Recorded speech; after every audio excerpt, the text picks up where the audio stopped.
Alright guys, we're here for the main event. Just like Thanksgiving has turkey, I feel like Christmas has prime rib. Even though I think that prime rib is good on any occasion, but this is probably the time of the year that you're looking forward to do this the most, where you have a big crowd, you have this one big piece of meat that you're trying to feed a lot of people with. And you've probably seen recipes where it tells you start really hot and go really low for the rest of the cook, and other recipes that say start really low all the way through and like sear it off at the end. So in today's video, I'm gonna show you guys my method how to prepare prime rib so you get seasoning all the way through, that you get pink edge to edge, and you'll also have sauces to accompany your prime rib, and including a side. So with that being said, let's get cooking. For today's cook, we're going to be using a choice grade prime rib. If you can find prime, that's great, but this one had plenty intermuscular fat. When I'm choosing prime rib, I'm looking for good marbling, but I think finding one that has a nice even shape is even more important because it'll help us to get a nice consistent cook throughout the entire piece. In terms of trim, there isn't much fat or silver skin on this prime rib. I'll usually cut off that tail end on that thinner side, kind of where that seam fat is, to get a little bit more rounded shape. But as you can see here, there was a big gash, and cutting off that little tail end portion would expose the gash even more. So for this cook, I decided to leave it on. For prime rib, I like to use a binder. For this cook, I'm going to be using Dijon mustard. I want to make sure that holds on to as much seasoning as possible. I also like the flavor that the Dijon mustard brings. Just like most binders, you won't necessarily be able to taste mustard, but it does have some vinegar and some other spices in it that give you a little hint of something else that isn't just salt and pepper. And to the mustard, I'm going to add a little bit of water to thin it out, and then cover every bit of the prime rib with this binder. Once it's completely coated, I'm going to season it with black pepper and salt, in that order. I like doing this for bigger cuts of meat because the diamond crystal salt that I'm using has much smaller grains than the pepper. If I use the salt first, it's going to cover every bit of the prime rib, and a lot of the black pepper that you put on afterwards won't stick. But if you pepper first, the pepper is large enough that it leaves gaps big enough for your salt to kind of fall in between and still season a prime rib evenly. You don't have to do it like this. You can definitely just put it into a shaker or use whatever rub that you like, but I'm just annoying like that, so that's what I'm going with today. Now, even with the Dijon mustard binder and all that salt and pepper that we added, if we were to cook this now, we would end up with the typical prime rib that has all the seasoning on the outside with a bland prime rib in the center that's just begging for a jus. So to avoid that issue, this is going to sit in the fridge on top of a cooling rack for 3 days. We really want to give enough time for the dry brining process to do work on this piece of meat. And now that we got a couple days to kill, let's work on a side dish. When I think about prime rib, one of the more iconic sides that I think about is cream spinach. To start, get a pot of salted boiling water and a big ice bath ready to go. Once your water is boiling, drop a large bag of spinach into the boiling water. Even though this is sped up, you can just see how quickly that spinach is starting to cook. Once the spinach gets a nice vibrant green color and is wilted, drop into the ice bath. Give it a good stir to break up the spinach a bit so it just cools down a little bit faster. And now we're going to move on to the most crucial part. We got to squeeze out as much water out of the spinach as possible. If we don't do that, we're going to end up with a really soupy cream spinach, and no one wants that. So really take your time to squeeze as much water as you possibly can. I like to separate them into smaller little bunches because if you just work on it as a big clump, there's going to be more water at the center. Set the spinach aside for now, and let's make the cream sauce. Add 3 to 4 tablespoons of butter. Once melted, saute some minced onion and garlic. Once the onion and garlic have sweated, add about 3 to 4 tablespoons of flour. I sifted the flour ahead of time to reduce the chances of clumping. Stir it constantly as we're creating a roux that will thicken the sauce. For the purposes of this cream sauce, we just want a nice blonde roux. Once we reach the color that we're looking for, slowly add in about 2 to 3 cups of cold milk while stirring. Adding cold milk to hot roux will also reduce the chances of it clumping. When the roux is incorporated into the milk, shave in some fresh nutmeg.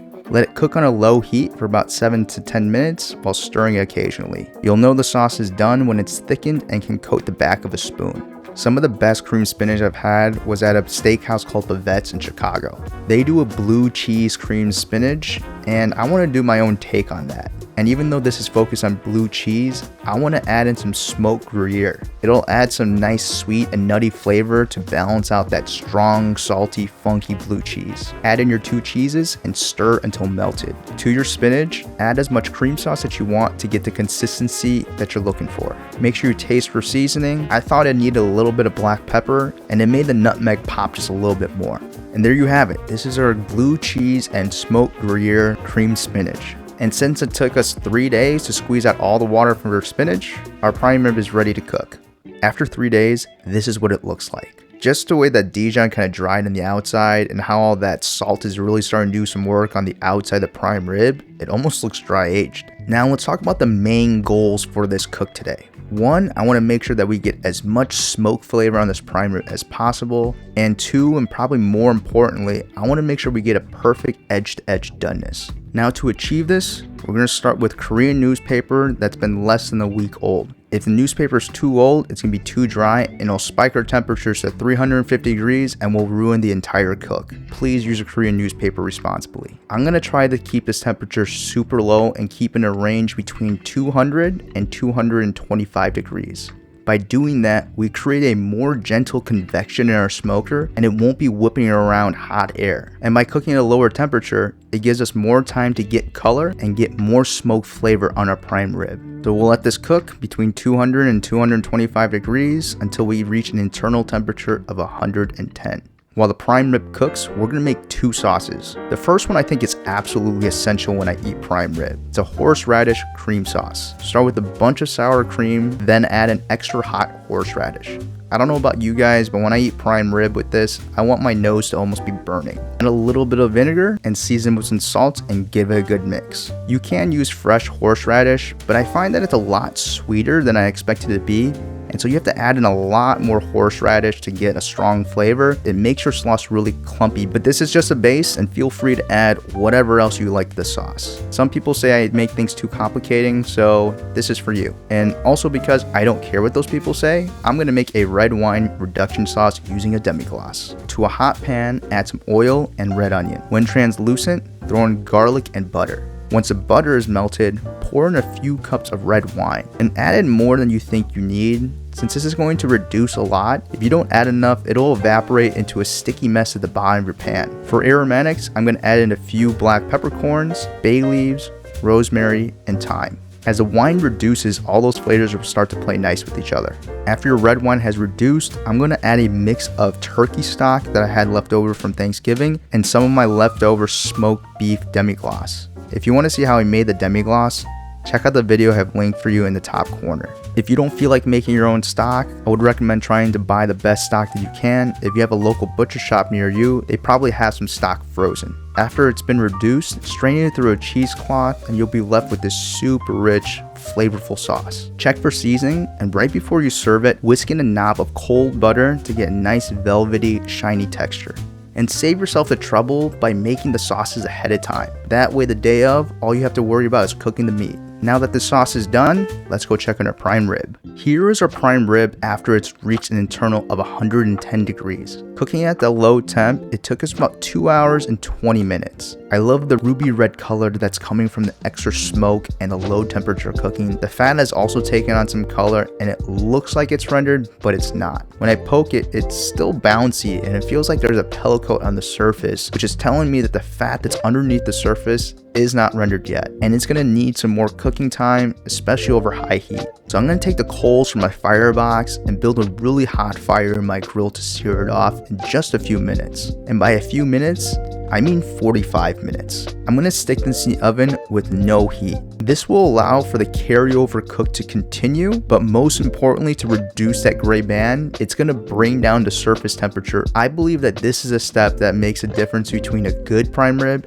and a great one. After 45 minutes, the carryover should bring the internal temperature up another 10 to 15 degrees. And now that our prime rib has rested and the fire is hot, Sear each side of the prime rib just long enough to get color on each side. I personally just like using gloves. The last thing that you want to do is use something like tongs and strip off the bark, or fumbling around with it with 2 spatulas and accidentally flipping it onto the ground. Using gloves, you'll have a little bit more control with it, and you'll be able to hold it up to hit certain spots to get even browning. Once you've seared all sides and let it rest for another 15 to 20 minutes, we should have a perfect edge to edge medium rare. We can see how the color and the texture on the outside has changed. Instead of that ruby red color, now it just looks like a really delicious seared steak. The color of the fat has gotten a little bit darker. Instead of a yellow, it's more of a golden color, and it's not smooth anymore. It's almost plumped up and pulled away in some parts. And now it's not shiny because it has a dry pellicle coat on the outside. It's shiny because a lot of fat has started to render.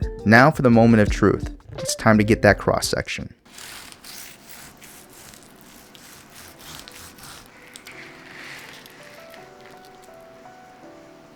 I don't think that it can get much better than this. The doneness is exactly what I was looking for with the gentle cook. The rosy red color is spread throughout the prime rib without any spots being gray or dry. Because we cooked it so low, the prime rib is a little bit more loose. When you cook something hot and fast, all the muscles are going to tense up, but because majority of the cook was so low, I feel like all the muscles are nice and relaxed. Even the little nugget of meat that's tucked underneath fat that would normally overcook, or I typically would trim off, turned out perfect. The prime rib was so soft, and I feel like that smoke flavor is just so perfect for prime rib that if you guys haven't smoked prime rib before, I don't think you'll ever go back to cooking in the oven again. It completely changes the entire experience and adds a different flavor profile that you can't get from other seasonings. And speaking of seasoning, it was so beautifully seasoned all the way through. I'm constantly amazed about how much of a difference the dry brining makes. If you don't have enough time to dry brine for at least 2 days, push Christmas back a day. They'll understand right after they take their first bite and say thank you.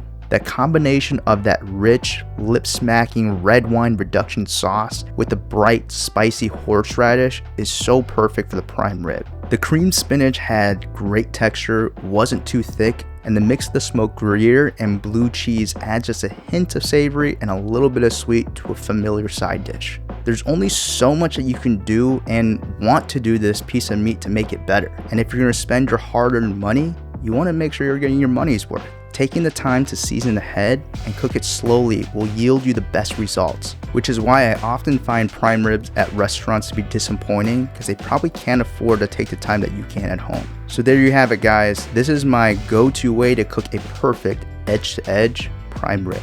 My method is not that much different from other people's. It's just these small tweaks that allow you to kind of jump these smaller hurdles to make sure that you can overcome certain difficulties that you might have. But at the end of the day, if your primer isn't perfect, it's still going to be delicious. Even if the cap on the outside is still gray, it's still going to taste really delicious because it's got enough fat in there, it's got enough seasoning, and if you have the horseradish sauce, it's gonna make everything perfectly fine. Last thing I wanna say is just how thankful I am for you guys watching this video, and hopefully you guys also enjoyed the previous recipes that I did in this month of December. So if you guys haven't looked it up yet, you still got a little bit of time to kind of prepare for Christmas. I have a porchetta video up, that's one of my favorite things I made in this channel. A video about cooking rack of lamb, doing a rib cap beef Wellington that I personally like a lot better than using the tenderloin, and this prime rib. Alright guys, so that's it for us today. If you guys enjoyed this video, please make sure to like, subscribe, share this video with your friends, and I guess I'll see you sometime next year.